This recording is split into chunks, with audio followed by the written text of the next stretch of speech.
Alright everybody, welcome to another episode of UNCHENSORED. This is the second episode ever, and I am going to apologize right off the bat. Last week I talked about PC woes, and hey, guess what? I'm running into stuff again. Though everybody was telling me that apparently this is the cause of the latest XSplit update with this crazy weird, hey, what's going on? Thanks for the follow there, Unsung Hero. You are now oh, actually, you just subscribed, so shout out to you. You've become a new general in the Chen Dynasty. But the frame rate is a little bad here, so I apologize about that. So I promise I will not move too much as I'm doing this whole thing. I'll just actually be sitting here like this.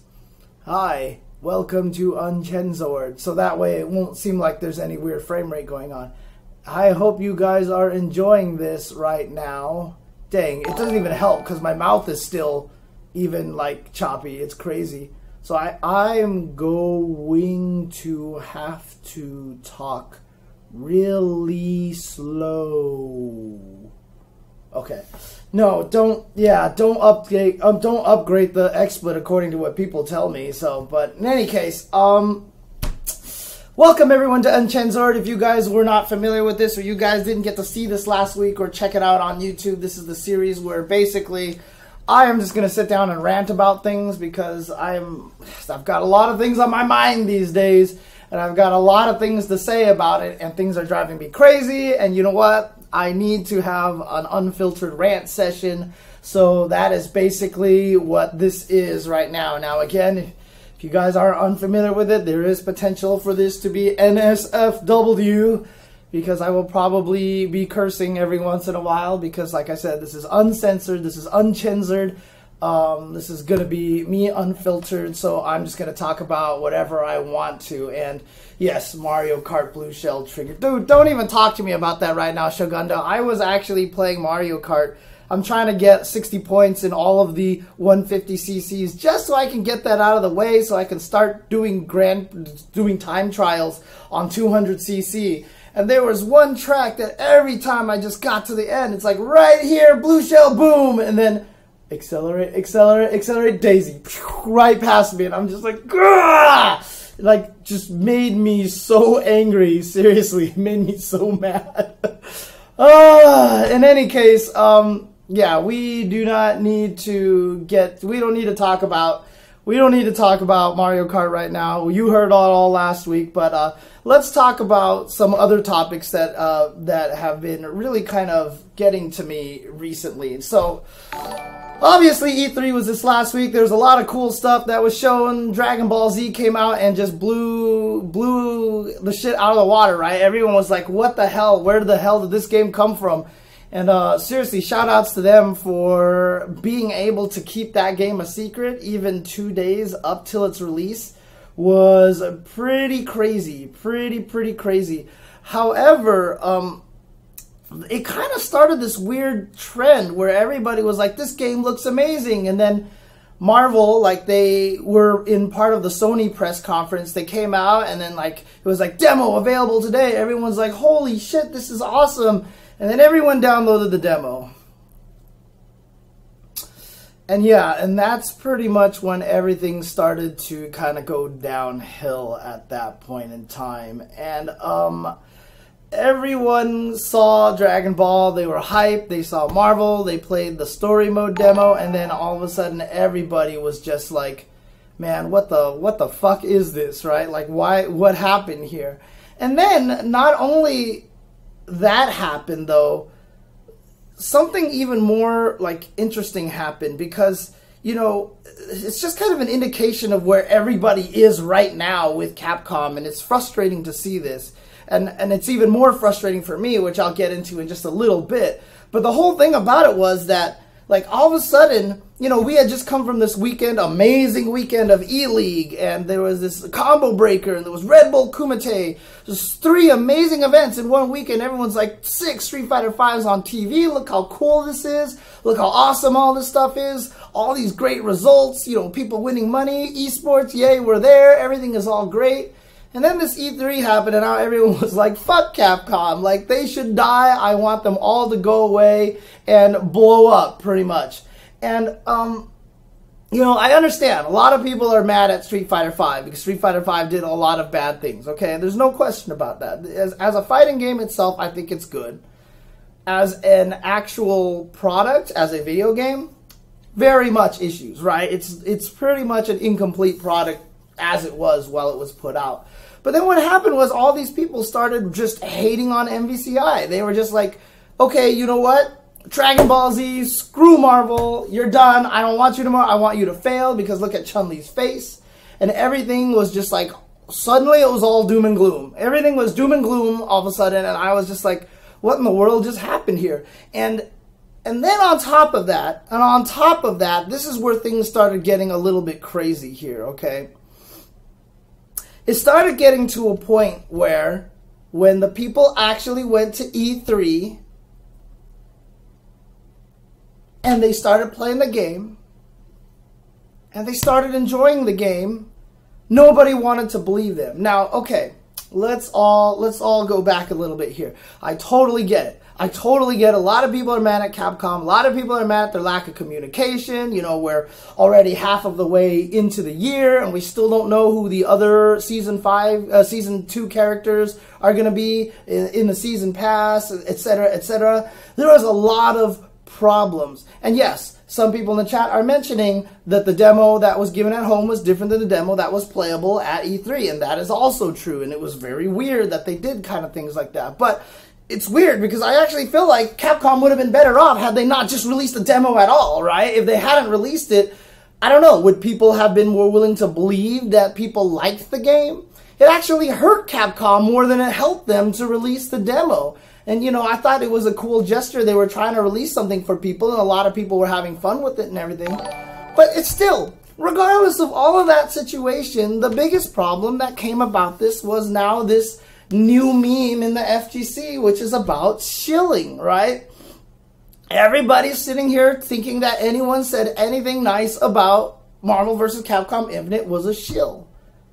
And it's frustrating to me. It hurts me to see that, you know, that the tinfoils are too strong. The tinfoil hats are too strong, right?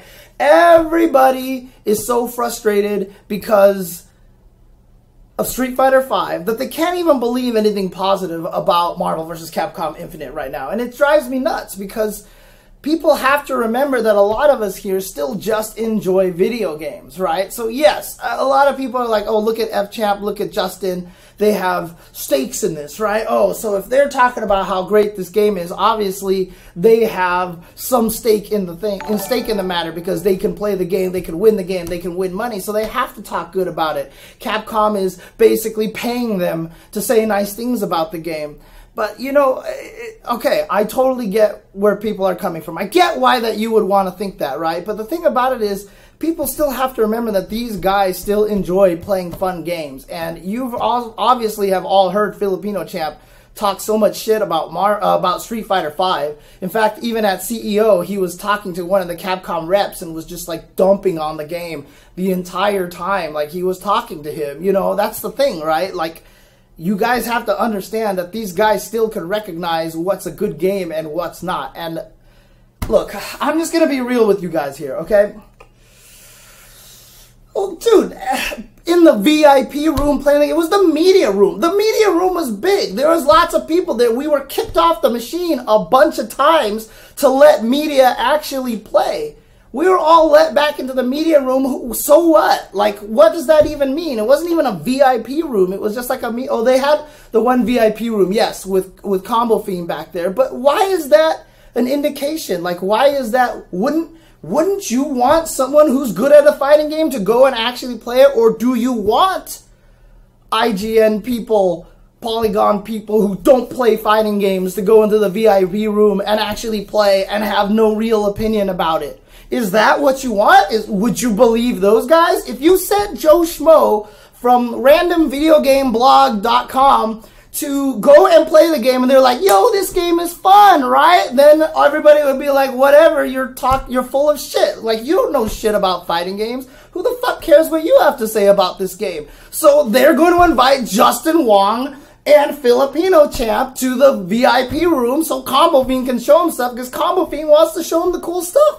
If Combo Fiend shows this cool, badass Nova combo to random reporter schmo, Joe Schmo over here, that guy's going to be like, I don't know the difference between this and a combo that you can mash jab on, right? He's not going to be able to tell the difference, right?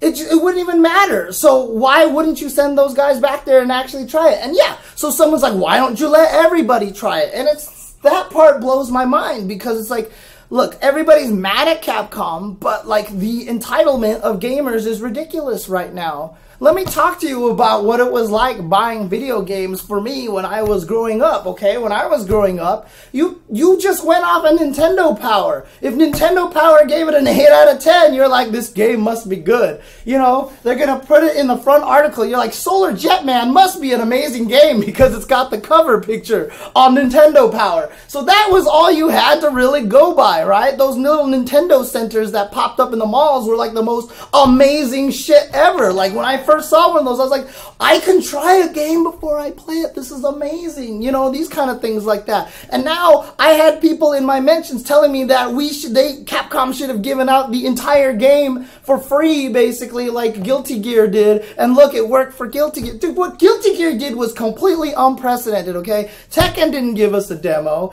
Injustice gave us a demo with like 3 characters in it. Look, why, like, what is it that all of a sudden everybody's like, you have to do this. Capcom has to do this, right? I mean, look, it's a completely, it's just not a realistic business practice right now. Most demos are very bare bones. Demos are designed to hook you in. If you gave us a demo with a training mode, fully playable right now, and everybody sits there and comes up with the most broken shit right away and puts all this stuff out onto video, all the casual players are going to look at it and be like, I don't want to play this game. This game is broken as shit, right? Like, they're not going to want to play this game anymore. So why would you do something like that? Like, you guys have to understand that, you know, yes, there's the hardcore people who are disappointed, but the hardcore makes up this much of that many people that they're hoping to sell it to. So releasing a full demo is going to be great for the hardcore people, but it's going to be terrible for the casual people, right? So here's the thing. It's like, why are people sitting down and just being like, hey, give me this whole freaking demo, right?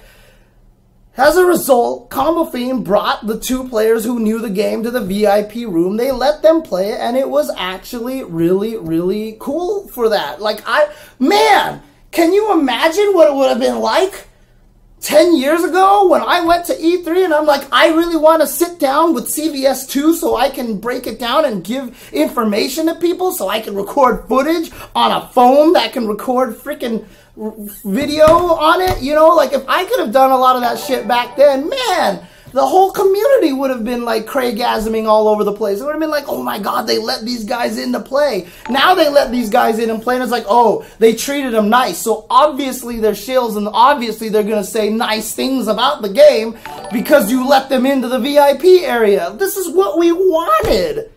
This is exactly what the fuck we wanted for our community, that someone like Combo Fiend can let players like Justin, K-Brad, and Champ into a VIP room so they can play the game and so they can tell us what they think. This is exactly what we wanted. I mean, I don't get it. Like, now all of a sudden, because you want to hate the game, all of a sudden this is a bad thing, right? All of a sudden now this is terrible and they're shilling and all this stuff like that. People have to understand that this is a great thing. This is a boon for us right now. And yes, do all of these players have a financial stake in this? Do they have a reason to be nice? Yes, they do.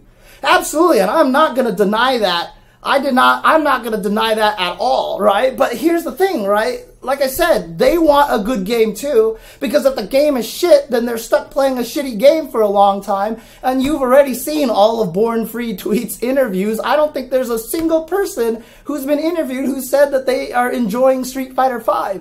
If we were all shills, and if that was the kind of the thing that you thought was going on in the community, that Capcom is paying these people, that all these people have these financial stakes in there, GamerB, Bonchan, Filipino Champ, everybody would not be sitting there saying that there are problems with Street Fighter V. They say that because they want it to be better, because they want to play a better game, right? And so what is the impetus for them to try to say nice things about Marvel vs. Capcom Infinite if they genuinely thought the game was trash?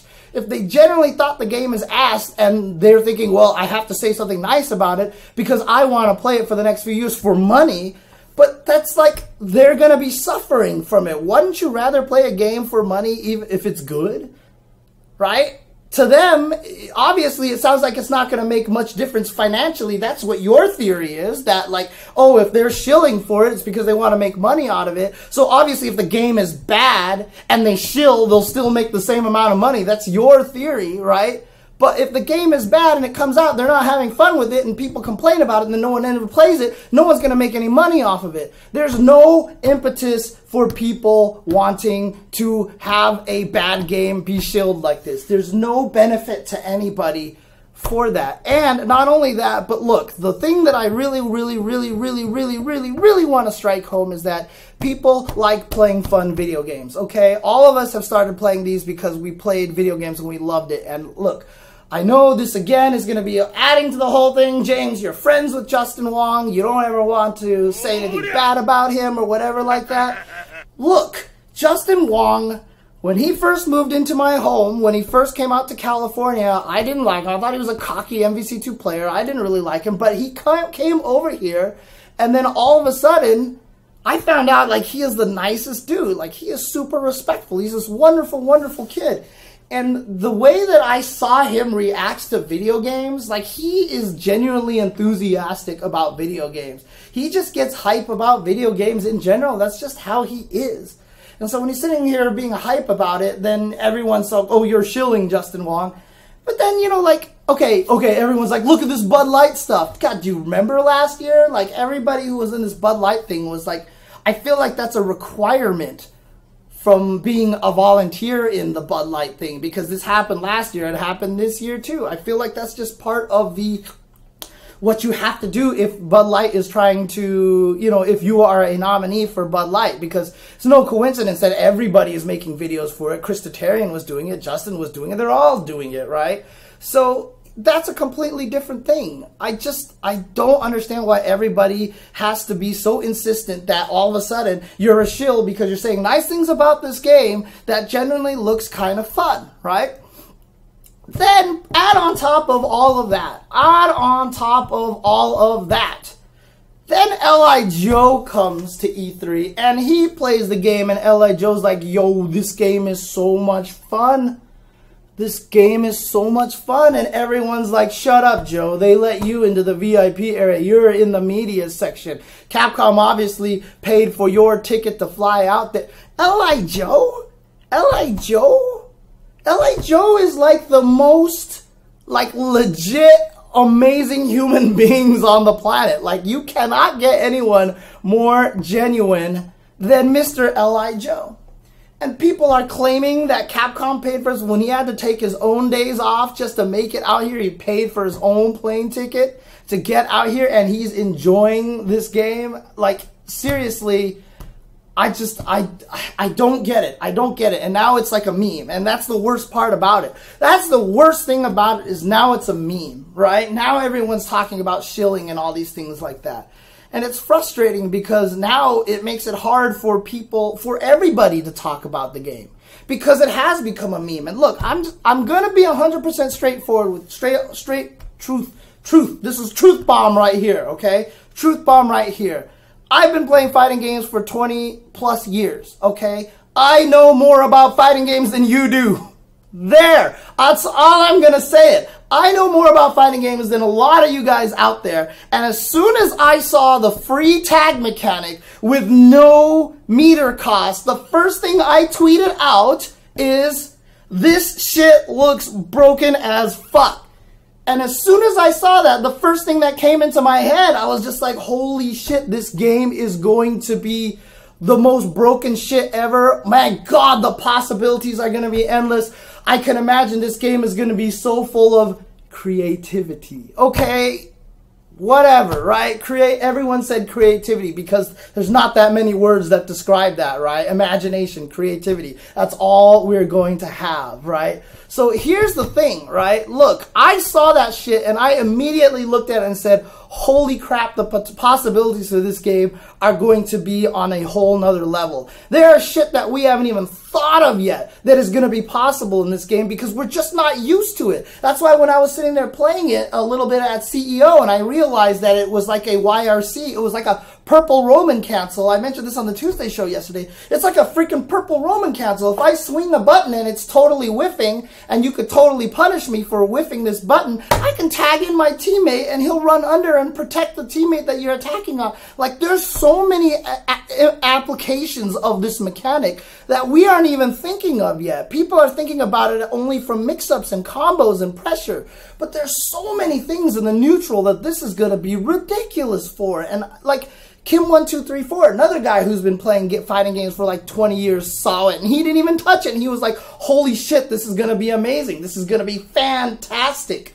And so I am not going to be sitting here and bullshitting you when I sit here and look at this and say this game looks fucking amazing. This game looks like it is going to be the most crazy thing. And in fact, in my humble opinion, this game is going to be so more likely broken than being dumbed down or anything like that. Now, a lot of people then come back and argue with me, James, we're not talking about the gameplay. We're talking about the graphics. We're talking about all this other stuff outside. The stuff, the DLC on disc, all this other stuff. Yes, I get it. I get it. That stuff is a problem. That stuff is a problem. Capcom communication, Capcom, you know, their practices, the Chun-Li face, what the hell is wrong with the Chun-Li face, etc., etc., etc. But that's not what a lot of the people are saying, right? Yeah, some people are saying this build looks way better than the story mode build, so it doesn't look as terrible. But, like, that's, like, barely a compliment. Yeah, this doesn't look as terrible. That's like not a compliment. That's just a factual thing. Everybody who was at CEO who played the game said largely the same thing. Yeah, it actually doesn't look as terrible. It's not a -10. It's like a -8. Hey, you know, I mean, like, that's not even a compliment. But when these people are sitting here saying that this game is fun, this game is a lot of fun to play, I enjoy this game, and then all of a sudden everyone's like, you guys are shills, right? They're not even talking about the graphics. They're talking about the gameplay. I'm not the one that's focusing on gameplay. It's the people claiming shills who are the ones that are focusing on gameplay, because it's the people who are saying that the game is hella fun and everyone calling them shills. They're the ones that are focusing on that. So we have to argue back that the game is fun. Otherwise, because it is, it's fun. It's a genuinely fun game, right? Like, it's such a tough situation to be in. It's such a tough situation to be in right now. One of the biggest things, oh yeah, I mean, the UI, not great, whatever. I didn't think the UI was great in Street Fighter V either. I think the Street Fighter V needs to really tweak the UI there as well. But in the end, eventually, those are all things that we stop paying attention to after a while, right? The UI looks bland, but let's face it, after 6 months, no one's going to care what the UI really looks like. Now, that's probably, yeah, it's terrible because that's good for hardcore, not for casuals. Is this game going to sell well to casuals? Decently. Is Dragon Ball probably going to blow it out of the water? Yeah, most likely. Yeah, I think Dragon Ball is probably going to destroy Marvel Infinite in terms of sales. But, you know, I'm coming from the competitive standpoint. Now, before I get started on this, let me do something really quick.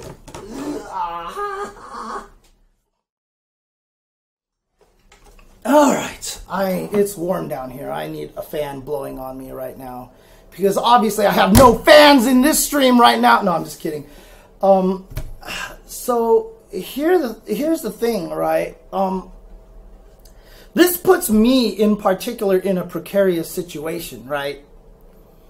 So I made it to E3. I got into the little media VIP room back there, and then I basically sat down and I was like watching everyone play. And I had a bunch of the Capcom guys come up to me. I had other players like, James, have you tried this yet? And I was like, no. And they're like, hey, James, jump on it, try it. And I was like, no, I'm cool. I can learn enough by watching, right? I can learn enough by watching. These guys are having more fun, and they are way better at finding things immediately than I would, because I need training mode. I'm a training mode junkie. I do better when I have time to build muscle memory, etc., etc. which is weird because I was an arcade player. But keep in mind, a long time ago in the arcades, there was a lot of times that you could find one player time in the arcade, and I would just test things out in one player mode. It was only during busy hours that you would actually get like all the competition. Now here's the thing. I'm sitting here and people are telling me go play the game, and I'm like, I'm not going to bother. I don't want to bother. Because the thing is, I just want my own opinions. I'm sitting there looking at the game. I'm sitting here watching the game, and I don't want to play the game because I know that anything I say won't matter. Dude, look, Mr. Skinner, I totally agree with you on Cross Tekken. When Cross Tekken first came out, I said I thought the game was ass, okay? I did not like the game, and I've never liked the game. Even after the update, I still don't like the game, okay? So, look, I have been as honest as I possibly could. I've literally told Capcom reps that I did not like the game and I thought the game sucked, right? It's one of the games that I openly do not support because I disagree with so many things that it did, right? But here in this MVC3 situation here, I can't actually sit down and play the game because even if I did, what difference does it make? Because I'm in this completely, like, I am in this situation right now where I'm helpless. I'm hopeless because I do commentary for Capcom Pro Tour. Right? So everyone's like, well, James, you have to maintain your relationship with Capcom. Or, hey, James, you have a financial stake in this. And the thing about it is, it's true. I do commentary for Capcom Pro Tour. I've tried to be perfectly honest as much as I possibly can when it comes to video games, especially fighting games. But the problem is, it's such a situation now where I don't feel like I can say anything. Like, I literally cannot come play Marvel and go, wow, this game is awesome. Or say, hey, this game looks like crap. Because it just doesn't matter anymore. I can't say anything because my opinion is basically nulled and voided thanks to the way that this is all set up now. And so it's a tough situation for me because I don't even know what I'm supposed to do at this point in time. I'm just sitting here like, what in God's name am I supposed to say to people? Like, how do I even talk about whether or not this game is fun or not? Because the only thing people will believe me if I say the game looks like crap. If I say the game looks good, no one will believe me. So why should I even be saying anything at all, right? So this is the problem here. This is why the situation sucks, right? I mean, the situation is bullshit. Like, that's why this whole Shill thing, even though it's kind of turned into meme territory, it obfuscates everything, right? Even if I sit here and say, I like Marvel vs. Capcom Infinite, you know, the jokes are going to come out, Shill, Shill, Shill, and like, it's just not even like, it's like the point is gone. Like, what we care about the most is not the focus anymore. You know what I mean? We've lost the focus of this thing. I did manage to sit down and play the game a little bit at CEO. There was a lot of things I wasn't a fan of, right? I really, really didn't like the dashing in that game because there's a little bit of delay at the beginning of the dashing. So one of my original strategies, or if someone super jumps over you, you could dash away from them. It didn't feel right because there's like a little bit of delay at the beginning of dashing. That was really weird. I don't like the fact that you can't chicken guard because their pre-jump frames make you get hit. Right? In all the old Marvel games, you could block on pre-jump frames. I don't like that idea. I hope they fix that kind of thing. So a lot of little, things in here. Obviously, the graphics are not great, but holy crap, this tag system is ridiculous. Because while I was playing the game, my brain couldn't think fast enough to keep up with what I needed to concentrate on. And every time I run into a situation like that, that's kind of the situation where I just feel like that this game is going to be amazing. You know, because to me, I know people are going to get good at it. I have also based all of my opinions largely on like Final Fantasy games that way too. If I'm playing an active time battle Final Fantasy game and I actually get lost, and I might like pause the game and be like, okay, wait, what the heck is going on? I need to take care of this kind of thing. I know it's a good Final Fantasy game, right? If I'm sitting there the whole entire time being able to hit A and mash and kill everything, then I know it's not a good Final Fantasy game. Same thing with fighting games. If there's any point, if I can pick up a game, go to a game, and have perfect clarity of what I'm supposed to be doing, this is a terrible fighting game. right? This is why I was concerned about Street Fighter V when I first played it, because I just didn't feel like there was going to be anything much outside of the footsie game, and it kind of turned out that way. There's really not much outside of this shimmy game. Yeah, some of the characters have some interesting things going on in there. Actually, Remster, I did like Final Fantasy 13 because attacking wasn't the thing. It was all about maintaining the different paradigms? Whatever the hell they were called. I think they were called paradigms. And that was actually fascinating to me, shifting back and forth. Oh, I wanted to go defense. Oh, quick, go to offense. Oh, quick. Oh, I need to heal. Quick, go do this. And like, that was actually kind of interesting to me. I actually kind of appreciated that one. Final Fantasy 12 was the one that was kind of weird to me because that was just more of a programming game. But in any case, look,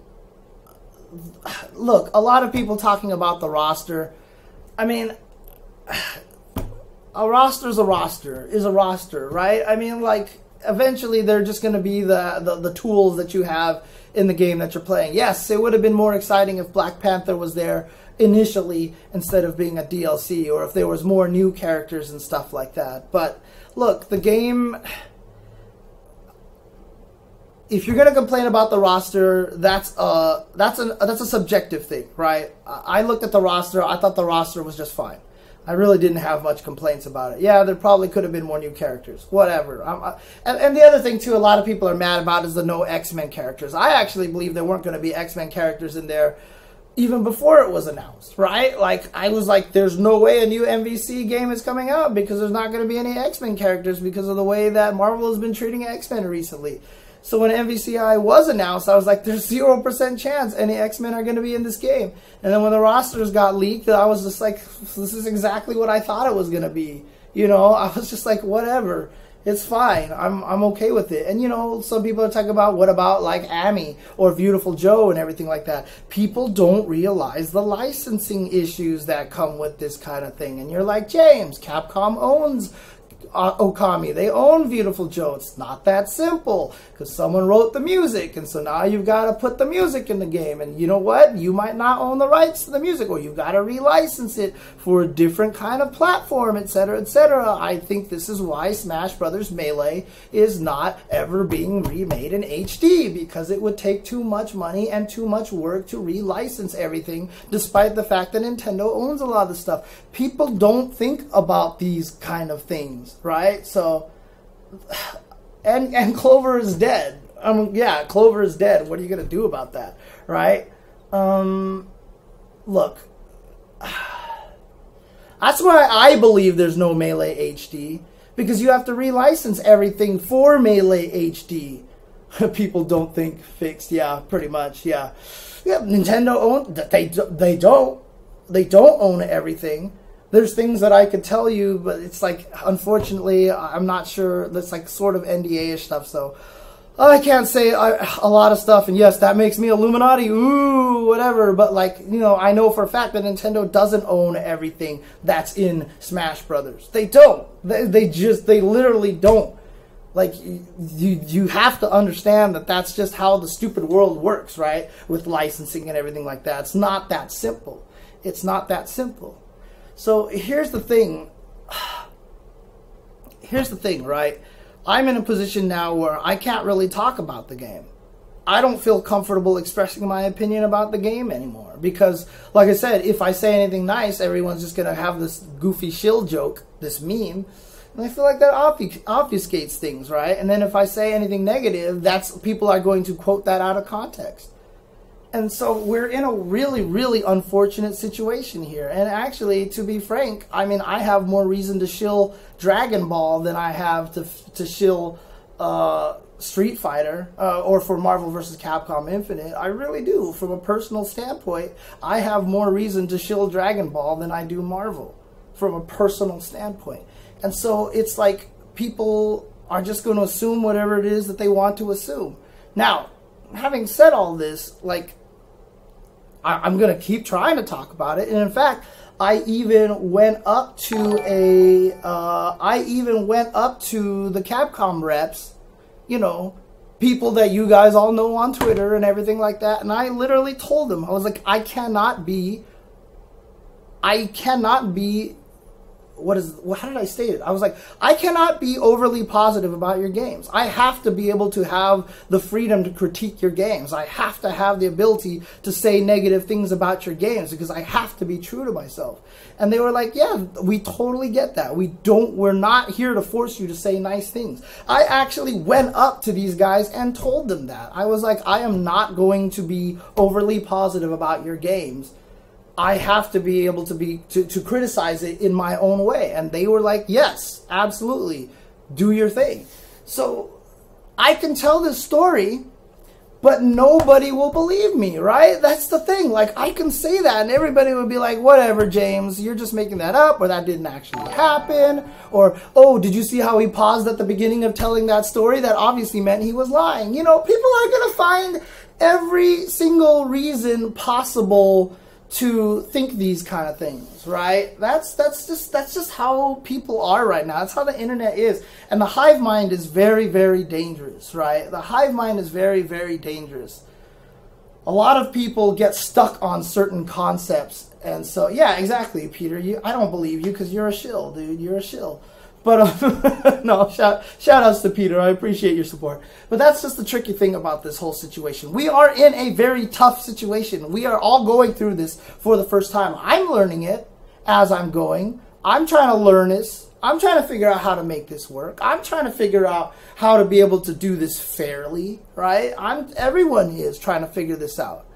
And it's unfortunate because, like, especially when you sit down and all of a sudden start accusing L.I. Joe of shilling, like, look, okay, accuse F-Champ of shilling. Sure. You accuse Justin. Okay, fine. Whatever. But, like, when you start telling me that L.I. Joe is shilling, I don't know. Like, L.I. Joe is my boy. He is the nicest dude on the planet. I said that during commentary at EVO Top 8 last year. And I'll say it again. Like, there is no more genuine human being. Like, if you want to take goodwill and happiness and just a genuinely pleasant human being and, like, mold it into an existing human, that is like L.I. Joe. That is like him. So and you know, yeah, a lot of people are frustrated with Street Fighter V. I totally get that. I totally get that. And you have absolutely every right to be frustrated with that situation. And again, I'm frustrated with that situation. You've even heard me on the Tuesday show where I argue with David about the quality of Street Fighter V. And we've talked about a lot of things. I don't like a lot of the gameplay decisions in that game. I still like the game. You can be critical of a game and still like the game, right? I mean, look, there's not a single fighting game that you can't put in front of me that I won't be critical of in some way, shape, or form, right? There is something about the game that I'm going to say is total BS or stupid or really poorly designed. That's just how my critical mind works, right? That's just how it works. I can be critical of a game and I can still like it, right? But I get it. I get it. You guys are mad. It's a little bit of misdirected anger. Everyone's frustrated at Capcom. You feel like Capcom owes you a lot to earn your trust back. And I have told people on Twitter, I was like, absolutely, you are absolutely 100% correct on that. And if you want to vote with your wallet by not buying the game, don't buy the game. More power to you. More power to you, right? But if a bunch of people are sitting there playing it and they're having a good time, don't think that they're faking it, right? Just understand. I mean, look, I understand. I have probably more friends than anybody else that keep trying to tell me that Street Fighter Cross Tekken is a good game. I really didn't like that game. And so, you know what? I don't care that my friends think it's a good game. I didn't like the game. I'm not playing it. I'm not rushing to try to promote that game. I'm not asking for a Cross Tekken revival. But my friends like it. Oh, well, whatever. I'm just going to think differently than them. And if they're having fun, more power to them. If I'm missing out on the fun that is Cross Tekken, then so be it. So be it. So, yes, I have more friends than you. No, that's not even true at all. But, look, what I think sucks about Guilty Gear, to be honest with you, which Guilty Gear, Funky? If you're talking about XX or Exert?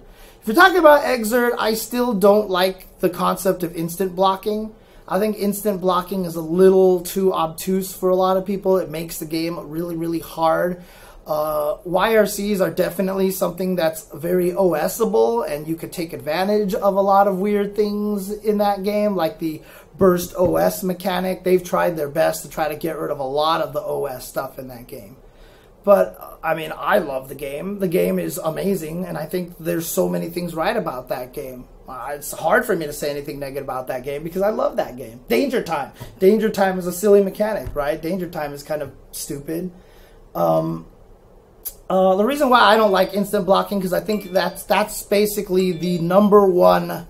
That's like basically the number one thing holding people back from being able to play the game at a higher level. It's one of the hardest things to learn about the game. It's really, really tough. It's really, really tough. Oh, shout outs. Oh, thank you, Muddleweight. Much appreciated. Much appreciated, sir. Oh, but yeah, there's just a lot of like, yeah, every game is going to have their problems. Every game is going to have their problems. It's hard for me to say anything negative about Exert right now because I'm just so totally enamored with the game. But, you know, years from now, when we look back on it, there's going to be issues with the game once we really know how well the game is all set up. And that's the thing, right? Like, I just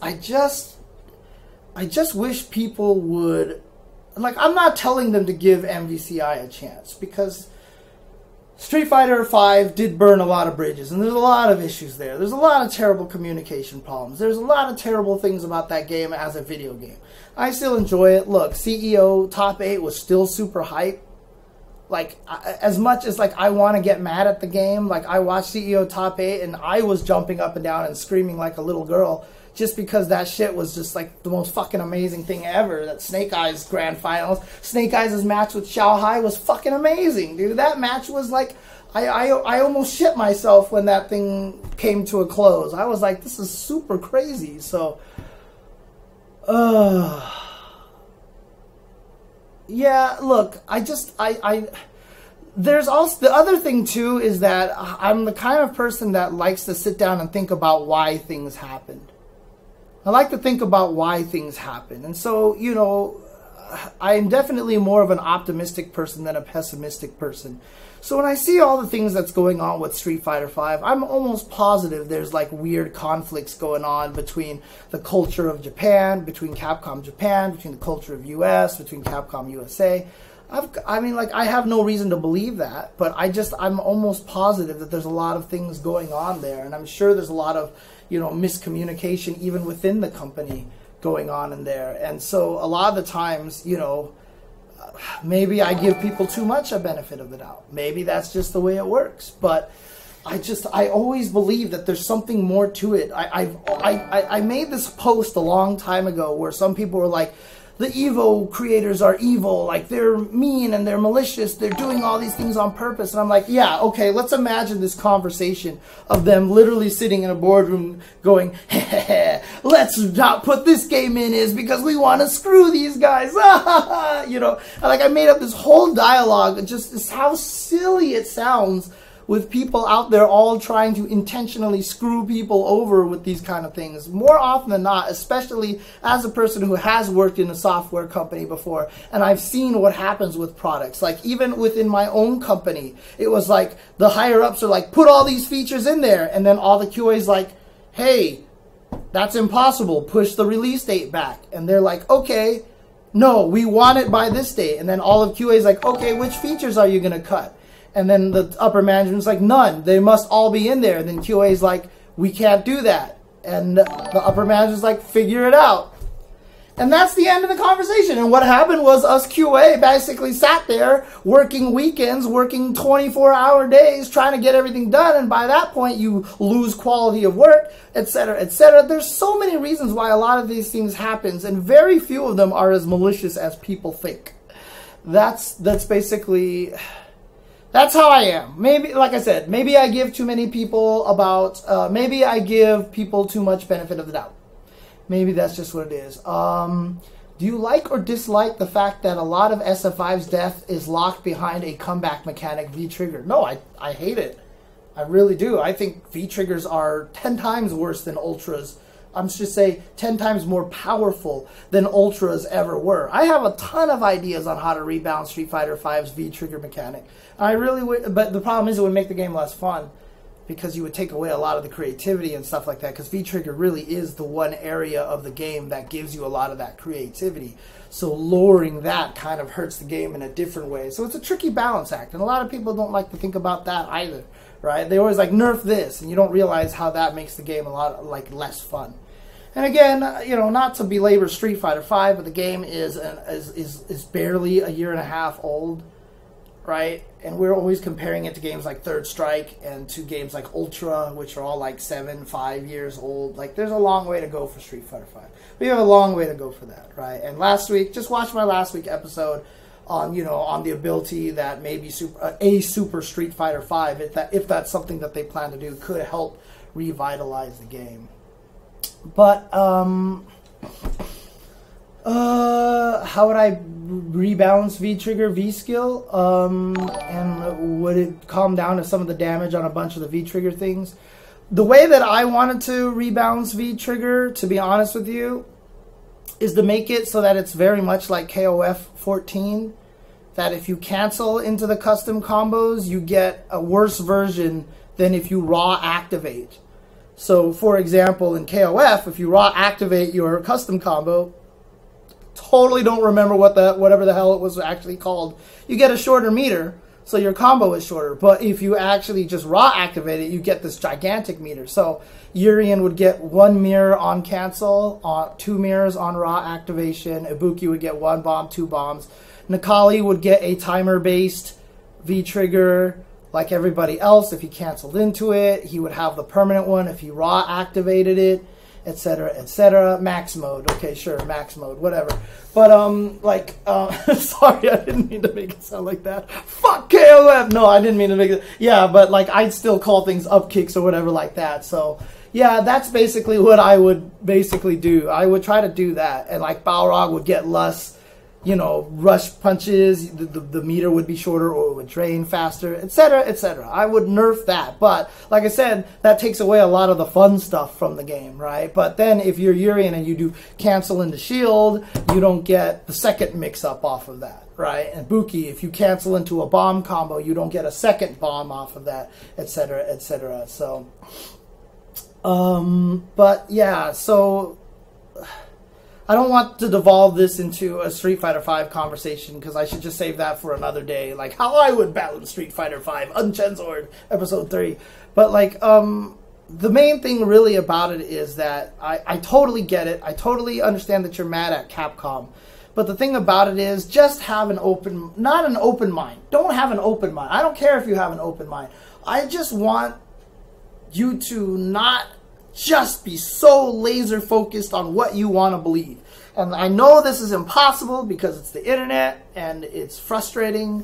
That's what this show is about. I want to rant about it. I don't even necessarily have solutions. My solutions probably wouldn't even work anyway. So that's just the thing, right? Like, people are going to play it. People are going to have fun. Some people are trying it. They're having fun. Dude, nobody at CEO had a bad time with the game. There's a few people who said negative things about that game, but like, I even heard stories from people who are like, I'm coming into this to hate this game. I have a chip on my shoulder against Capcom. I hate Capcom for what they did with Street Fighter V. I'm coming in here with a negative mindset. They played the game and they're like, holy shit, this game is super fun. Like, that's just all I'm saying, right? Like, fine. You're mad at Capcom. You feel like Capcom owes you everything, right? That's fine. And I totally get that, because a lot of people were burned by Street Fighter V. A lot of people are still burned by Street Fighter V. But just don't take that and then all of a sudden just have it so that like people are like, anyone who says anything good about it, they must be shills, right? I said it on the show yesterday. If they could pay that many people to shill their product, obviously they could fix a lot of the problems with Chun-Li's face, right? I mean, that's just that's how I see it. You can't pay that many people enough money to shill the game. What I mean, like, honestly, like, I really want the chat out there right now. What is the amount of money that you think Capcom can pay someone like Justin Wong or someone like L.I. Joe to shill the game? Like, how much do you feel like they could give them? $100, $50, $1,000, $10,000? Like, I don't, $8.95, exactly, right? So it's like, I don't see it. Like, if Capcom came up to me and was like, James, here's $50 to say something nice about Capcom, to say something nice about MVCI, I'd be like, fuck you. I'm not gonna, $50? Like, really? Jesus. I mean, seriously. Yeah, a tournament pot. A tournament pot that pretty much there's no guarantee that you're gonna be able to win, right? I mean, seriously. But in any case, enough about that. So, okay, well, let's see this. I don't like the shilling thing, but it's not about money. It's about pro players getting interest in the game so they'll play professionally. Yeah, of course. Of course. These people want to be interested. This is their livelihood. This is what they want to do. And I talked about this. And yes, they're going to want the game to be nice. I already went over this, right? Like, there's no benefit to them shilling a game that's bad. There's no benefit for them to shill a game that's bad, because it doesn't help them, because it being bad will be exposed, right?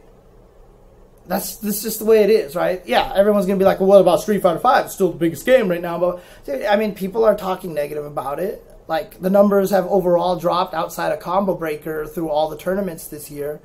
And people aren't having fun with it. It doesn't benefit them to shill a game they don't like. So a lot of people are negative about it. A lot of the top players talk shit about the game, about the netcode and everything like that on those like Born Free tweet interviews, or just in general. Like, it's people are not like you'd be surprised at how very often you could spot instances of true shilling going on, right? I mean, just throughout history, I don't see it. I just don't see it. And like, everyone's gonna sit there and go, well, what about the Cross Tekken, where all the top players are saying it's a good game, blah blah blah, shill shill shill. And now everyone's like, what happened to Cross Tekken? That game was so good. And the top players who liked it back then, they still say it's good. And there is no benefit to them to saying that Cross Tekken is good right now. There is zero benefit to saying that Cross Tekken is good right now. But a lot of the people who liked it then still like it now. You think it's because they're trying to be shill consistent? Like, they're trying to make sure their shilling is consistent? If you really think they're thinking that hard, then that is where the tinfoil hats need to just come off, okay? You guys need to take those tinfoil hats off. Seriously. Seriously. And, I mean, I know I'm definitely in the minority, I guess. I don't know how this became the minority, but I still don't like Cross Tekken, okay? That's just me. I still don't like it. In any case, let's go ahead and take a quick break. When I come back, I just kind of want to rant about E3 a little bit, because E3 is frustrating to me. So I'm going to take a quick break. When I come back, I'm going to talk very briefly about E3, and then after that, I'm going to go talk a little bit about Third Strike. So I will be right back, guys.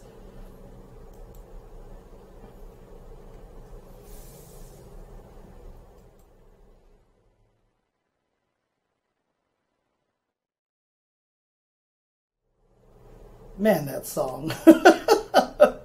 Again, I apologize about the frame rate here a little bit, but you know what? I don't think anybody cares. No one wants to see me on the stream anyway. I didn't make that beautiful boys, the FGC boys list. Never make the FGC beautiful boys list. I also didn't make the FGC ugly boys list, so I don't know if that's good or bad. Just means I'm irrelevant now, I guess. I don't know. But in any case, let's move on to the next topic here really quick here. Last week I did this. The second topic was just really short. Just kind of want to do this again. Last time I talked about my PC woes, so I'm just going to talk a little bit about E3, because I just came back from E3, and it's tough because I'm that stupid hipster guy, right? Like, I've been to a bunch of E3s. I know what E3s are like. I know what makes E3, like, I know back when E3 was cool, even before it was called E3. I think it was when it was part of, like, the Consumer Electronics Expo or something like that. But I'm like, God, E3 sucks now. It's so terrible now. Like, honestly, it's like, it's so, like, especially this year, they opened it up to the public. They made it open up to the public. You had to pay $1,000 to get in there, which is just ridiculous, right? So I guess, you know, they're trying to find ways to make more money. Those guys are shilling, right? Okay. But, like, man, like, it was crowded before, and this last year, it was just, like, I was barely even there for a day, and I just did not want to be there at all. Like, I literally did not really want to be there. It's, like, so frustrating. It was just one of those things that I just did not, like, yeah, it was seriously $995 for, like, the 3-day pass or something like that. And, like, you have to pay, like, $25 for their convention hamburgers and stuff like that, and fries and all these things like that. And it's just, like, there's just lines everywhere. Hey, I really want to check this game out. Okay, stand in this 2-hour line. Hey, I want to check. I mean, honestly, the best thing that was at E3 that was worth standing in line for was the Okamoto kitchen truck that was sitting off to the side. Because, honestly, that probably was the most worth it thing to actually stand in line for, because you probably wouldn't have to pay $700 for a crappy hamburger. But in any case, 5-hour line? God, jeez, I hope no one had to wait 5 hours. But, like, and then, yeah, I mean, I'm not even talking about the conferences or the releases or any of all of that stuff like that. I'm just talking about the event itself. It's just, like, it's gotten to a point right now where there's just, like, I go there to see my friends. I go there because I get to see a lot of my friends, right? And a lot of other people aren't going to be able to have that, right? They're just going to go because they just want to check everything out, and it's, like, impossible because you need it. Like, every section where anything was cool to, like, check out, you either had to have known somebody working there or you had to be part of media. Otherwise, you'd be standing in 2-hour lines to try anything. I still remember, I think it was 2 years ago, the 2 previous E3s ago, me and David really wanted to try out the PlayStation VR stuff, and there was this big old line, and we were like, you know what? Let's wait. Let's do it. I'm willing to wait 2 hours. Let's do it. So we stood in line, and this lady with a clipboard comes by and is like, hi, did you have reservations? We're like, no, we're just waiting. We're sorry, this line's only for people with reservations. This 2-hour line was for people who had reservations, and this was before it was open to the public. So you can only imagine what it's like now. So it's just, you know what? Maybe it's just me. I don't like crowds. I hate crowds, okay? Like, I do not like crowds at all. And, like, it's so packed at E3, and all you're doing is just bumping into people, and it's that whole awkward thing of, like, excuse me kind of things. I don't know, man. And again, like, I hate being that guy, because there are people out there who, you know, I was talking to are like, my dream has always been to come to E3. I can't believe I'm here at E3. All my friends are so jealous. And I'm that jerk who's like, man, fuck E3. E3 sucks. You know, E3 is shitty. But, I mean, look, I definitely came from a time where when I went to E3, I entered the Marvel Superheroes tournament at the Capcom booth. And, like, it was all nothing but business people, dude. So, except for one guy, Lord BBH. He was the only guy there who actually knew how to play the game. He got second place. I ended up beating him and got first place in that tournament. And all the Capcom reps came up to me. They're like, you made our game look awesome. Here's a bunch of, like, keychains and stuff. So, like, I actually shilled harder way back then than I'm shilling even now. Like, honestly, like, I got a bunch of swag back then, and, like, these days, like, you go there, all you get are, like, bags. Like, you literally every company gives away a bag with their logo on it, so you can carry everybody else's company's bag in your bag. Like, anyone who's actually been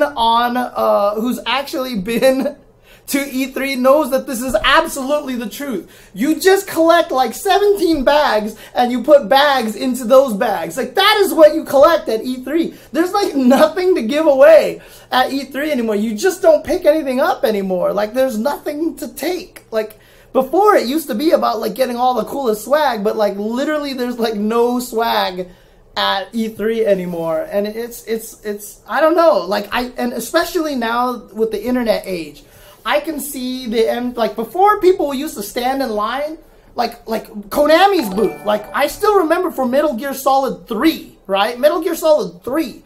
There was just this one screen that would show it, like, every 2 hours. And, like, you would see that they would actually list the times on there.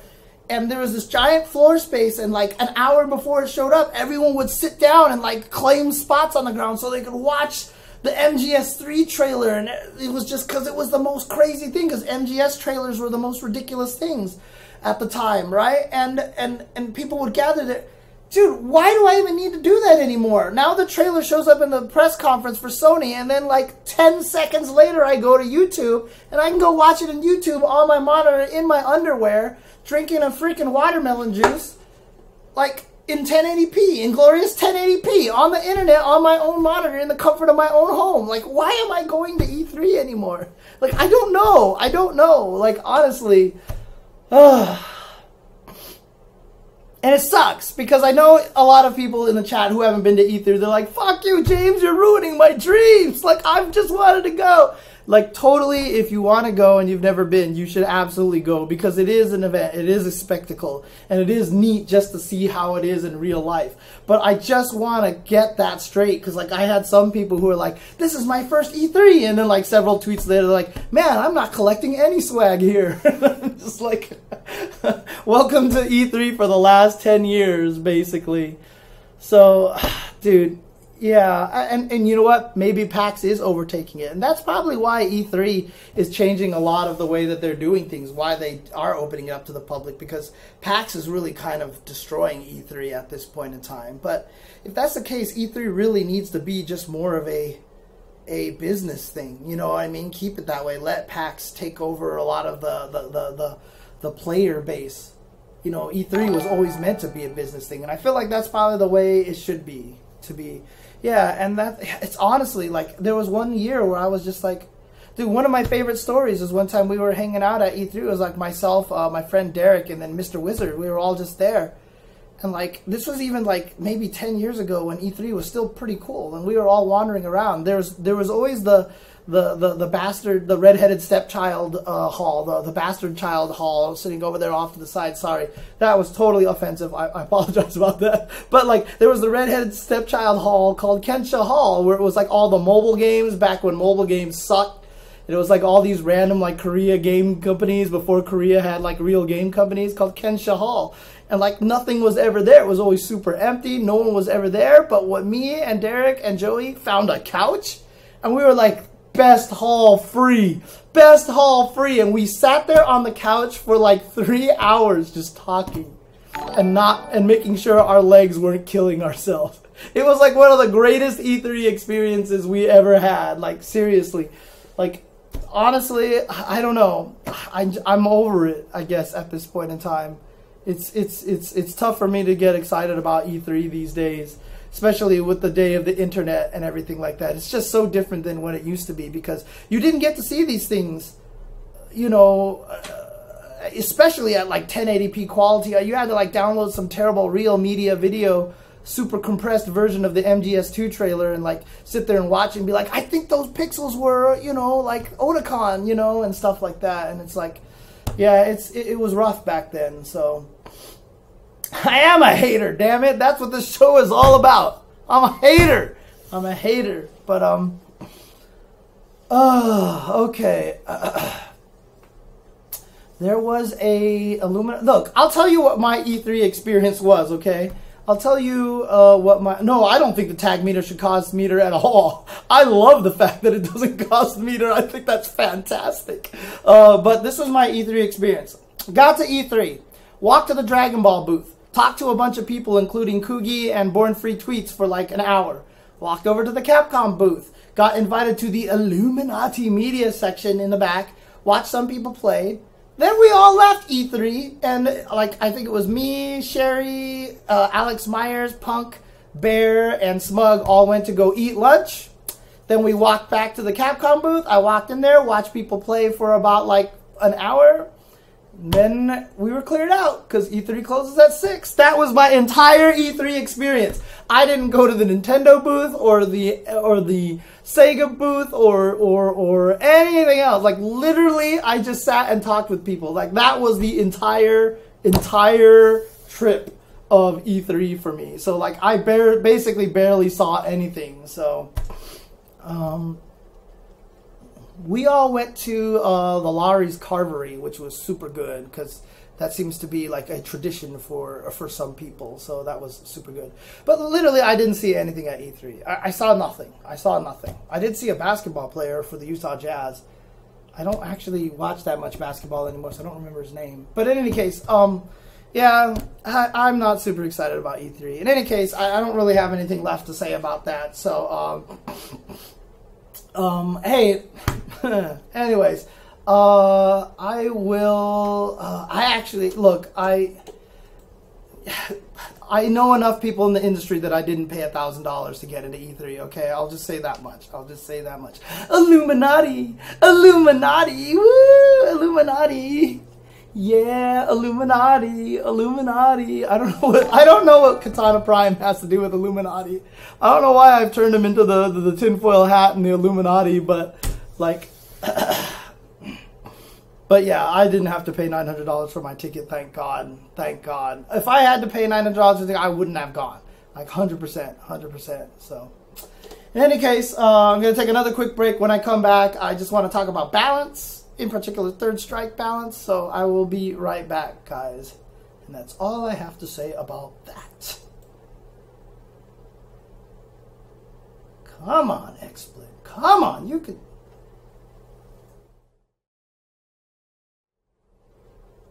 Hey everybody, welcome back to Uncensored.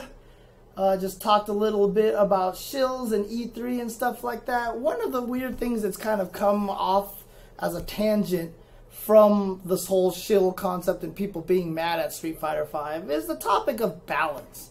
I've been hearing people talk about balance a lot recently, and some people were even trying to tell me that Street Fighter V is a terrible game because it's horribly imbalanced. And I'm just like, you guys don't know what balance is at all if you think Street Fighter V is imbalanced.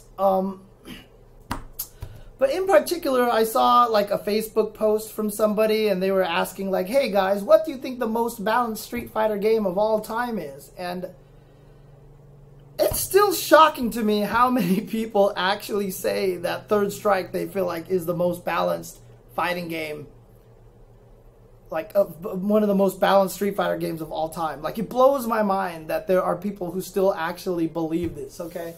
So first of all, before I even really get into Third Strike, I just want to talk about the fact that every fighting game before Street Fighter 4 was the most imbalanced piece of crap on the entire planet, okay? Like, every fighting game sucked in terms of balance. Like, I can't even, like, maybe Hyper Fighting, but that was, like, during a time point where, like, balance was kind of important, and, Capcom USA worked on that game. And, you know, so the balance of that game was actually pretty good outside of maybe like Vega and Bison, who sucked, right? Now, obviously, there's some characters who are super good, but a lot of the characters were super good in that game. However, man, people don't know what an unbalanced game is. You want to play CVS1 and fight some Nakaruru? Like, God. Holy shit, that character was so broken. Oh my God, that character was stupid. Like, that is some level of brokenness that you can't even really talk about. Alpha 2 is pretty freaking unbalanced too. A lot of people have very nostalgic glasses when they come, you know, when they look back at. I use the worst character in Super Turbo, and I still do well at tournaments. There is no way that game is balanced because my character is fucking awful. She is terrible in that game. Half of the reason why I win matches when I play in Super Turbo using Cammy is because nobody's ever fought Cammy before. They don't know how the fuck to fight that character. Who the hell uses that character? So they don't even realize when a hooligan throw is coming. No one's had any experience. No one knows the stupid shit that you can do to that character and make her very, very sad. TMNT Tournament Fighters was... that was actually kind of strangely balanced, but not, right? I mean, I know there was some characters that sucked in that game. In any case... so, look, the one argument that I can't stand right now is that people who talk about Third Strike being balanced. There are people out there who say that Third Strike is balanced, and to me, in my opinion, I'm not the best person to talk about this because I am one of those rare old school players who doesn't like Third Strike, right? I appreciate its enjoyment. I'll play it casually for fun. But I think it's, I hate pairing, okay? Just full disclosure, I hate pairing. I think pairing is one of the dumbest mechanics in fighting games, and which is weird because everyone's like, what, James? Pairing is the greatest mechanic ever. You're wrong. Pairing sucks, right? Okay, so that's the thing, is I don't like pairing, okay? I don't even need to explain why parries suck, because they just do, and I'm right. Too bad. So here's the thing, like, so I'm going to have a little bit of biased opinion here. I'm going to have a little bit of biased opinion here, but, like, Third Strike is, like, I feel like the second or third least balanced mainstream fighting game like ever. Like, the game is so ridiculously broken. Like, there's nothing balanced about this game at all whatsoever, right? And so let's go over all of the stupid, ridiculous arguments that people give me, that they try to tell me why Third Strike is balanced. First of all, let's just talk about parrying, right? Everyone says this game is balanced because everybody has parrying, and if you have parrying, you can parry everything that the opponents does because you can parry their bullshit, so everybody has a fighting chance because of parrying. Like, really? Like, this is your argument? This is your argument? You're telling me that because everybody has parrying that this game is balanced? Fuck no. This game is so... Okay, let's look at it this way. I'm going to bring you a bunch of analogies here on why giving everybody parry isn't balanced. Let's play Third Strike without parrying. Let's turn off parrying. Alright, let's turn off parrying. Now you have this game full of complete bullshit, like from some characters who are blowing up other characters really, really badly, right? So now the balance is really terrible because you're like, oh my god, I can't parry. Like, well, let's pretend you don't even know about parrying. You're like, what the hell is 12 supposed to do? Q can't do anything to Chun-Li, blah, blah, blah. There's all this stuff that's really broken. So then you add parrying into the game.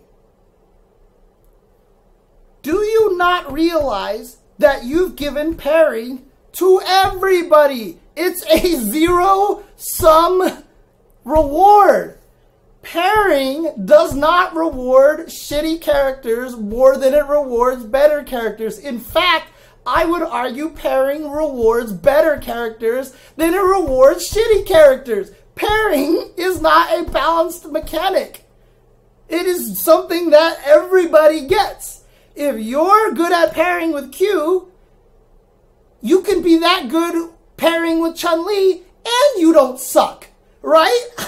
Like, how is this not very apparent to people? If you added a 4-point line to basketball so that people can try to score as quickly as Stephen Curry is going to hit more 4-pointers than you. That is the true facts about it. Parrying is a zero-sum mechanic. That's just basically what it really is. And in fact, the tier list is largely based on the fact on who can blow up parrying better than others. Why is Yun good? Because parrying doesn't work on him. Why is Chun-Li good? Because her carrot throw and her crouching medium kick blows up parrying. Why is Ken good? Because he can confirm lows and mids and overheads into his super arts. The best characters are the characters who have good shit that blows up parrying. Parrying then, so if you're 12 and you suck, one of the reasons why you suck right now is because you can't blow up parrying. So how does parrying make the game, how does it make it balanced? It does not make it balanced. It is not balanced at all. Parrying does not solve anything. And in fact, parrying kind of makes it worse. Honestly, right? Okay. Second argument that a lot of people have given to me, look at Kuroda. Look at Kuroda's Q. Look how good Kuroda is. Look how much he is beating everybody with this shitty-ass character. Let me tell you a little story. There was a team tournament that Kuroda entered, and he played Akuma, and he killed everybody. He OCV'd every team. He OCV'd every team until he finally lost one match, probably to a character who was higher tier than him, and then the rest of his teammates lost. And so Kuroda was eliminated, right? Look, Kuroda mastering Chun-Li would wipe the floor with Kuroda mastering Q. Kuroda, and I've said this a million times, is literally Inigo Montoya fencing left-handed. But I have to fence left-handed. If it would be right-handed, it would be no challenge, right? Like, he's literally picking a shitty character to give people a chance to be able to fight him. He's just good at Third Strike. It has nothing to do with the fact that the game is balanced. He's winning because he's amazing. And back to the whole parrying thing, he's just better at parrying than anybody else, right? Like, that's just how it works. He has a better mind at it than anybody else. So, like, the fact that Kuroda wins with Q doesn't mean anything. If you had a giant tournament of nothing but Kurodas, and they all played against each other, and they were all masters of every character, the Yun and the Chun would still win. That's the way it goes. MOV has even said that his Chun-Li should be banned from Third Strike tournaments because it's unbeatable. It's so stupid. It's like so ridiculous to even argue that Kuroda was one of the best characters in the game, right? I mean, like, it's like, okay, Xian getting 9th place with Fong, okay? If your argument to me is that Kuroda winning with Q means that the game is balanced and that there are no shitty characters, then what does it say that Xian made 9th place at Capcom Cup and Evo with Fong? Right? Right? That character sucks, right? That character was terrible in Season 1. And he made 9th place. And now you same people are like, oh, Street Fighter V is so unbalanced. Blah. And like, it doesn't make any sense. Everybody, like, just, yeah, it's just that, no. That's not, okay, here's another argument that people give me. Hey, check out the results in Japanese tournaments where everybody's good at Third Strike, right? Look at like Togeki, or look at like the Third Strike Cooperation Cup. Look at the old SBOs and stuff. You have characters all over the place, okay? Yeah, let's talk about single elimination. Let's talk about 1 out of 1. And let's talk about some team tournaments, okay? In a 1 out of 1 single elimination, any fucking character could win. Okay, I don't care how imbalanced your game is. That fights balance because you just drop one combo and you're fucked. That's it. That's game over, right? You do low forward and then accidentally super afterwards and they block it. You die. Game over. That's just how it works, right? Team tournaments, dude. I could have the best Yun on my team up with 2 Qs. They get to grand finals. Does that necessarily mean Q is the best character because of results? No. No. Not at all. Like, honestly, Third Strike is a terribly, terribly, terribly imbalanced game, okay? And the only reason why I'm ranting this is because I'm sick of people trying to argue that it's one of the most balanced Street Fighter games ever, and it's because of pairing and all these other things like that. So, I just, I don't know, like... Yeah, oh, so Co-op Cup is not single elim. Yes, that is true. But a lot of tournaments beforehand were. And Co-op Cup is still a team tournament. And team tournament helps a lot. And in fact, it still kind of is a 1 out of 1, right? So if I'm a great Chun-Li player and I go up against a crazy Remy player, I don't get 2 games to learn how to fight that guy. If he catches me with an okie-doke that I wasn't familiar with right at that particular moment, I still only get 1 out of 1 game with him. So you're going to see a Remy beat a Chun-Li and you'll be like, see, James? Balanced game. And I'm going to be like, no. You're absolutely wrong. Okay, so here's a great question here from Jurassic Pot. Who is arguing me with this? No, it's a lot of people. Like I said, I saw a Facebook post where some people were trying to argue with me that Third Strike is really balanced. I see this a lot from a lot of people, but I want to answer this question from Jurassic Pot. And he says, but exactly how important is character balance in fighting games anyways? Sure, it's nice to be able to choose any character and know you're not gimping yourself, but doesn't the range of ability add to the charm and character of a game? And yes, absolutely. Absolutely. And in fact, what people probably don't realize is that a lot of enjoyment from fighting games does come from the nature of being imbalanced, right? The reason why Kuroda picks Q is because it's a trollish kind of thing to do, and you like winning with a shitty character because you feel better about yourself. You can feel badass, right? And and like that's an important thing to have is imbalance. However, as I was saying with the whole Shill argument things, that we're all trying to learn things and we're all trying to figure out, dude, nostalgia is the best game, 100%. 100% Docopolis. Bravo. That is absolutely true. So here's the thing about what we're trying to figure out today. I brought up Xian and Fong, right? And the difference between a good character and a bad character was the difference in a few $100,000 for Xian. And that's when things start getting very real. If we were still in a time period where we were not esports, I would almost argue that not having a super balanced game is fine. Like, I don't want something that's like arcade edition, where Yun and Yang were just like stupid characters, right? But if there was a game that was slightly imbalanced, there were some characters that were weaker than others, like Ultra Street Fighter 4 status, even Street Fighter 5 status, I would have no qualms about what's going on at all. But the fact that nowadays that this is a livelihood thing, that, you know, Cien is like, I really enjoyed this character, but I can't play him because he sucks and he's holding me back. Let me use Ibuki. Hey, I won the first premiere. I just made a lot of money. Like, it's a very different situation now. And it's unfortunate that we are in this situation. So, in a sense, a balanced game isn't necessarily going to be as fun as an unbalanced game. But games I mean, it's hard to say because I know there's a lot of people out there who don't think Guilty Gear is particularly balanced, especially if you look at like Potemkin and stuff like that. But you can make fun games that are not balanced, that are balanced. It is possible. It's absolutely possible. Guilty Gear is a great example of that because you do have people like FAB doing well with Potemkin, but just like in the Kuroda example, if FAB chose to use Raven or Sin, he would probably kill everybody. But he just wants to challenge himself and he has character loyalty. But there's definitely ways to make games balanced and fun at the same time. If this was not an esports era, I would not be as concerned about balance. But right now, balance is legit the difference between no money and a good, decent chunk of money for some people out there. So balance is very important, in my opinion, especially in a fighting game where it really makes that much bigger of a difference.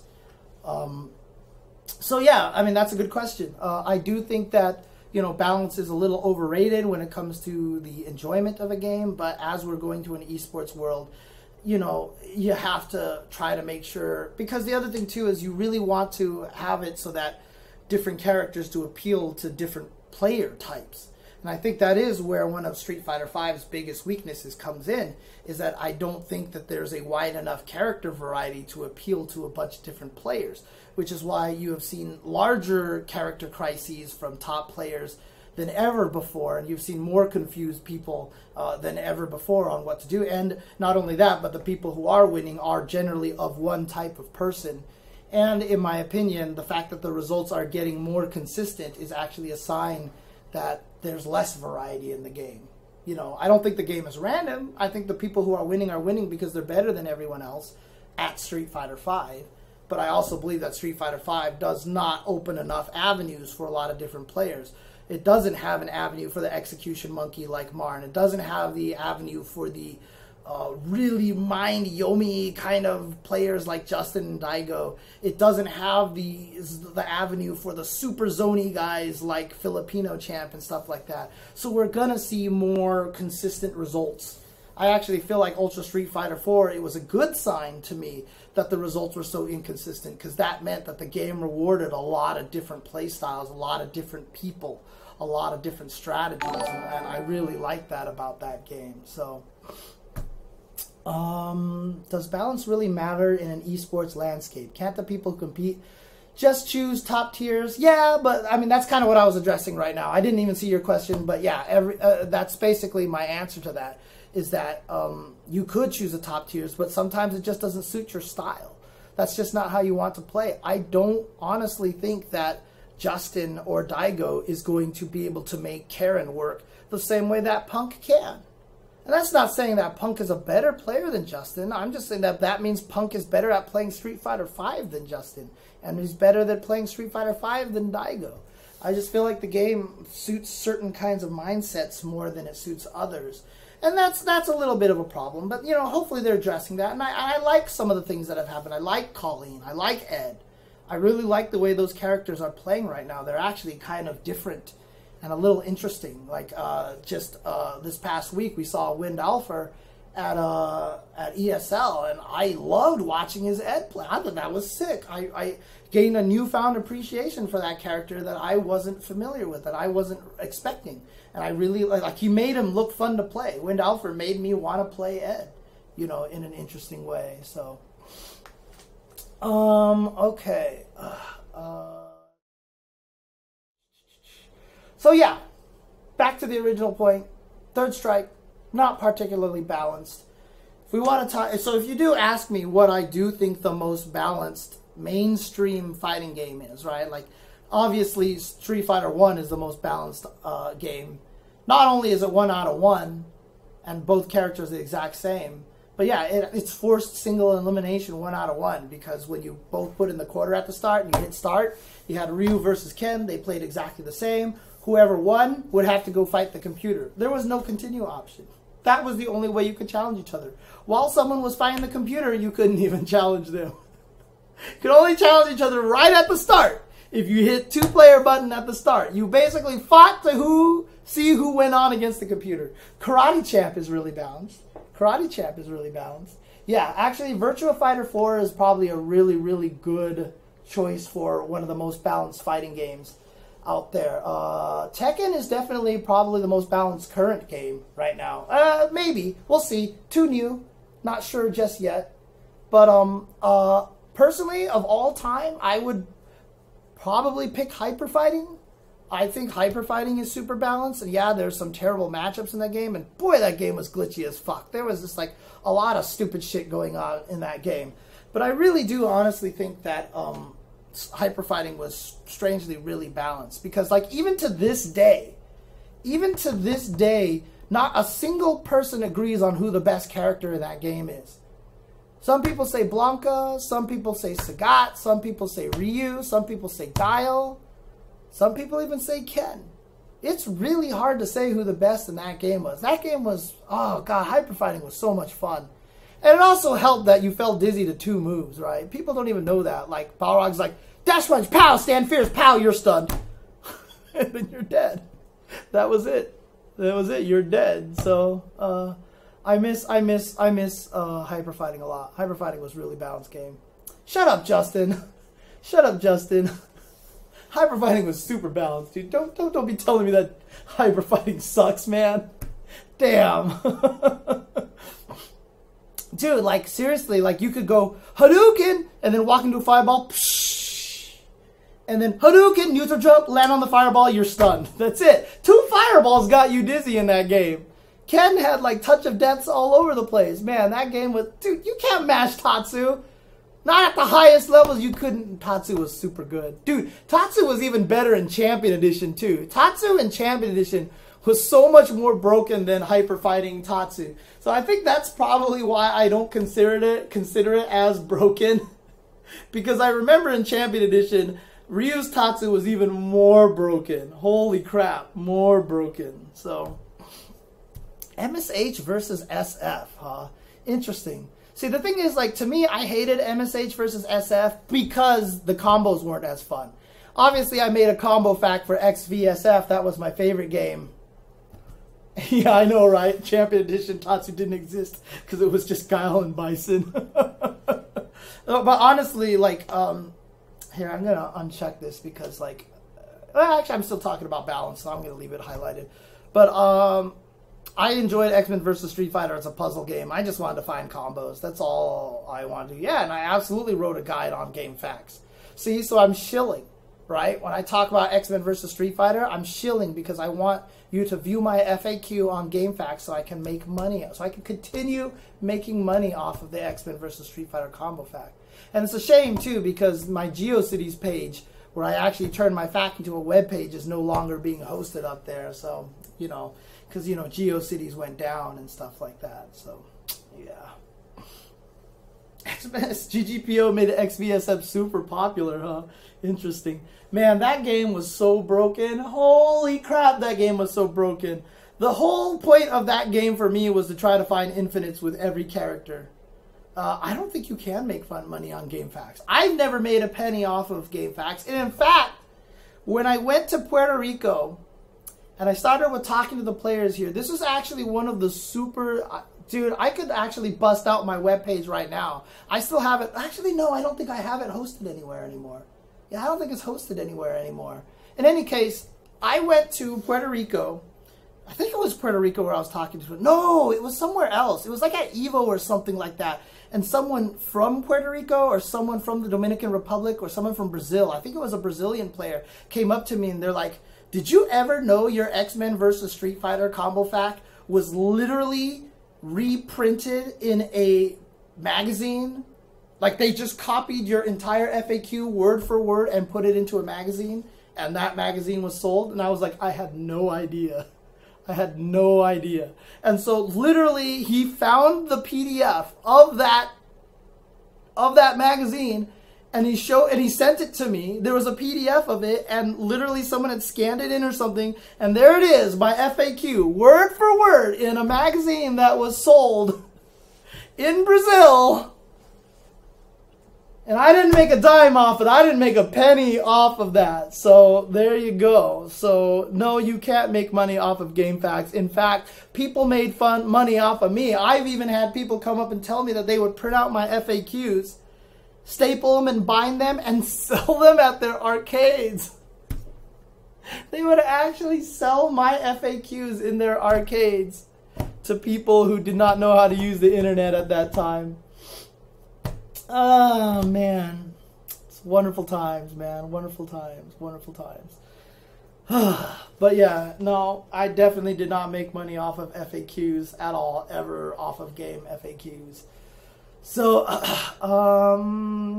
alright. I think that's all I have here for this episode of Uncensored in terms of balance.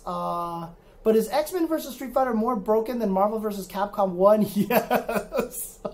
Oh, God, yes. Well, it depends on what version. If you play version 1 of X-Men vs. Street Fighter, that game was fucking broken as fuck. Like, that game was dumb. That game was so broken. By version 3, it was a little less broken. See, people didn't know that the games got patched even back then. But like by the time I hit version 3, maybe, but it was still pretty freaking broken, dude. It was still pretty It was still pretty broken. Oh, man. Yeah, right? I miss Dogface, too. I miss Dogface. What FGC terms that people use today did I invent?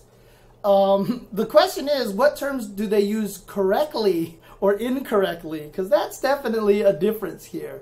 What was the most broken game I've ever played? God, there's so many stupid broken games out there. Like, there's just some that are just like dumb. Like, just dumb. But X-Men vs. Street Fighter might be pretty... Actually, Children of the Atom. Children of the Atom is like the most stupidly broken game. People don't even know. You had one super bar, and like I had a combo with Wolverine where I could like land like 5 supers on you in one combo. It was dumb. But what terms did I invent? I invented OTG, which some people have claimed means on the ground. No, it's off the ground. Sorry, fuck you. I made up the term. OTG means off the ground. It's like, that's what it is. You hit them off the ground. You hit them off the ground. That's what an OTG combo is. I also made up the term trip guard with my brother, but nobody uses it correctly. The word trip guard is the ability to block when you land, not when you sweep someone out of the air when they land. That is not trip guard. That is the lack of trip guard. If you are getting swept when you land from a jump, that means there was no trip guard. There's no such thing as trip guard anti-air. God. Launcher, I made up the term launcher, which people use in many fighting games. And in fact, even when Rival Schools first came out, they had the Rival launcher in the game. And that 100% came from me. Flying screen, which is an outdated term now. People don't use that a lot. I made up that term.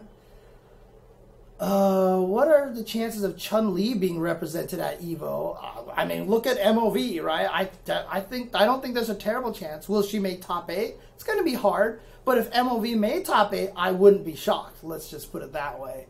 So, Mexican Uppercut was... Mexican Uppercut was created by... it's definitely created by SoCal.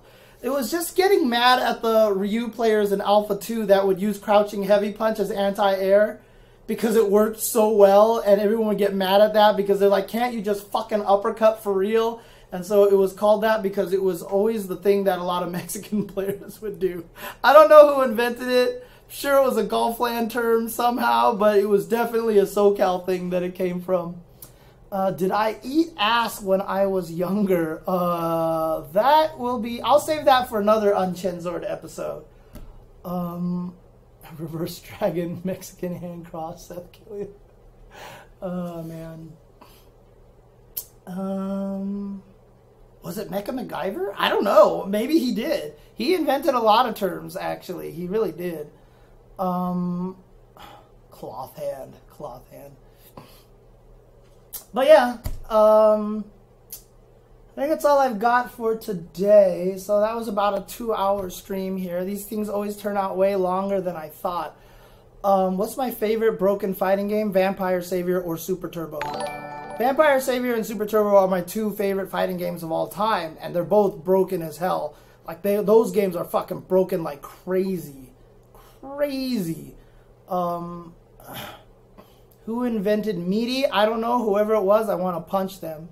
Because I hate that term. I hate that term, and I hate the term buffering, too. I hate those 2 terms. But in any case, if anybody has any last-second questions that they want to ask me, let me know. Otherwise, I will save that for the next Uncensored episode. Hope you guys enjoyed coming here, chilling, hanging out, listening to me rant about things. And again, not trying to convince anyone of anything. Just want to rant because I want to rant. Because I need this outlet, damn it. Waifu, I mean, has to be Cammy, right? I mean, unintentionally so. I'm not a Cammy fan because she's like super hot or whatever like that. I was never really into the looks. It's just that I was a low tier hero. I used her. I became known for using her. The end. Waifu time. I've never bet on Salty Bet. My cats are doing amazing. I'm super happy to be home with them. What are the things that I'm actually... Who invented titty sucking? Well, let me tell you something about Peter King's birthday involving me. No, never mind. I'm not going to talk about that. Anyways, what's the alternate term to the term buffering? I called it canceling or like terminating moves. Like, that's what I called it a long time ago. Like, you could terminate a move into this. In retrospect, that's a stupid name as well, but I just like cancelable better. I just think cancel is a better name.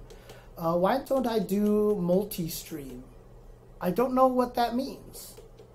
Who do I like more, Felicia or Cammy? I mean, Felicia's got the blue hair, but I have more personal attachment to Cammy because I've used her in more games than I've used Felicia. How cute is your cat? Nothing excess. Your cat is very cute. Cats in general are very cute. When is more Zelda? Hopefully tonight. Actually, I'm planning to stream some tonight while Wednesday Night Fight's going. But I have 2 weeks of Tuesday show to edit because I didn't get a chance to edit last week. And I've got an Uncensored episode to edit. So I'm going to be doing that as soon as I end the stream here. I got to go do some editing. So I'll probably be editing for the next like 5-6 hours. Hopefully I'll have some time to get over to do some Zelda streaming. So multi-streaming, like streaming on Twitch, YouTube, Smashcast. I don't know. It's a good question. I'll have to figure it out. So, Chocolate Salty Balls asks, Cammy or Chun's ass? I thought you were gonna ask me Cammy or Felicia's because I definitely have an opinion on that one. 645. You wanna teach me some Puyo trading? Sure. At one point in time. So, God, I wish I could stream my Coda Spiral. God, it was so fun. Liquid Gold. How am I doing personally? It's going. Let's just put it that way. But in general, I'm just the kind of person that's always a little bit down and a little bit frustrated and stuff like that. And that's just how I am personally. So I wouldn't worry about me too much. So that's just how it is. So, okay, Cammy or Felicia's ass. The tail gets in the way. That's all I'm going to say. If I can get a copy of TGM, I only really have access to a TGM 1 board that I can buy, but it doesn't have holds, it doesn't have multiple previews, so it's not quite the same. I really want a TGM 3 board. I really want a TGM 3 board. And I did try ARMS a little last night. That game is weird. Also, the fact that there's no explicit training mode. There is a training mode, but it's really weird on how to set it up. It's kind of weird. Yeah, if I could get Kevin DDR to actually... I mean, I heard he smashed the TGM 3 board on stream, which made me really sad. I don't know if that's true or not. But, in any case, that's all I've got for today. I will...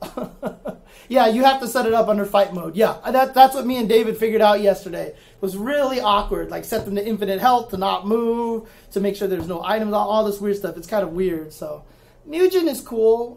It's just it's too freeform. It's too freeform. So yeah, he did smash his board with a hammer, and that made me sad. So I'm sorry, Mr. Kawaii Juni. Don't worry. I'll be back tomorrow. Tomorrow again will be the beginner Guilty Gear stream. I'll do a beginner Guilty Gear lobby, and on Friday hopefully I'll be able to stream a bunch of Tekken, maybe for the first time going online finally. God, man, that's one thing I forgot to talk about. I really wanted to mention this in this episode, but I'll save it for next week. But right now, what everybody says is that this is the best time to be a fighting game fan. Man, fuck that. I think this is the absolute worst time to be a fighting game fan right now, because I don't have time to play shit right now, and it is driving me mad. Like, I am so upset that I do not have enough time to play Injustice or Tekken or ARMS, and then soon to be Uniel and Street Fighter V and Guilty Gear. Like, I'm so fucking frustrated by that whole entire thing. Oh, God. And yeah, maybe I'll do some beginner Tekken lobbies. Actually, that might be fun. So, but God, it's tough. It's so hard. And I can't even fucking play Zelda. I have an unopened copy of The Last Guardian upstairs. I have an unopened copy of Final Fantasy 15. I haven't even had a chance to continue Metal Gear Solid 5. I'm super behind on my Zelda. Oh my God. I have Shantae, the Half Hero Genie that I've been wanting to play that I haven't. I wanted to play the Parappa the Rapper remix. I haven't been able to play that either. Dude, it's like, I don't know what I'm supposed to do. And I fucking stream video games for a living right now. This is what I do, and I don't have time to play all these damn games. I need somebody who can edit my episodes for me, man. That's just what I need at this point in time. Oh, you guys don't even, you guys don't even know. Like, and now that I'm doing this, and I know Maximilian works like 7,000 times harder than I do, I have so much respect for what that man does. That guy puts out videos like you can't even fucking believe, and he streams and he edits and does all that shit. Like, I'm sitting here editing, I'm like, where did my time go? It's so crazy, dude. It's so crazy. Yeah, maybe I should get someone to edit videos for me, but in any case, yes, I am still playing Zelda.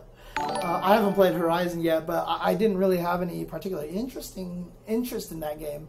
But we'll see. We'll see what happens. So, in any case, thank you guys for tuning in to Uncensored, your sophisticated talk on everything going on in fighting games and video games and in the life of Mr. James Chen. I hope you have enjoyed this excellent discourse. I hope you have enjoyed this intellectual debate and amazing discourse and high intelligent, creative, and sick conversations.